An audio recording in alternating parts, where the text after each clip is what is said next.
Gusto niyo din ba ng only electric fan na hindi kumukonsumo ng kuryente? Ito yung mare-recommend ko sa inyong solar electric fan kasi talagang only electric fan ka na kahit walang kuryente kasi naka-solar na to, basta naka-charge lang yung panel sa init ng araw, talagang magkakaroon ka ng only electric fan. At ang maganda dito, hindi lang siya solar electric fan, power bank na din dahil pwede ka makapag-charge ng cellphone mo dito. Meron na siya dito yung USB port at ang gagandahan dito, meron siya ditong built-in na LED lights at hindi lang yan kasi meron na din siyang kasamang dalawang bulb light.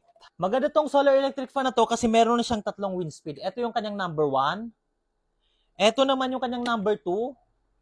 At ito naman yung kanyang number 3. Talagang napakalakas ng hangin niya. Pakinggan nyo. Tignan nyo naman, talagang napakalakas na ng kanyang hangin. At ang maganda dito, pwede nyo din siyang paikutin. Tignan nyo. Grabe, napakaganda ng solar electric fan na to at murang-mura nyo lang siya mabibili kasi napaka-affordable lang ng price ito. Marami pa tayong sizes na pwedeng pagpilian. Ang sukat nitong electric fan na hawak ko, ito ay 14 inches at meron pa tayong ibang inches at napakamura lang talaga. At kailangan natin ito lalong-lalo na ngayon, madalas yung brownout dahil sa kalamidad. So, meron pa din tayong magagamit na electric fan kahit nagba-brown out at meron pa yung kasamang mga ilaw. So, kung gusto niyo nito, ilalagay ko siya sa basket niya sa baba. Click nyo lang para makapag-order kayo habang meron pa tayong stock. Check out na!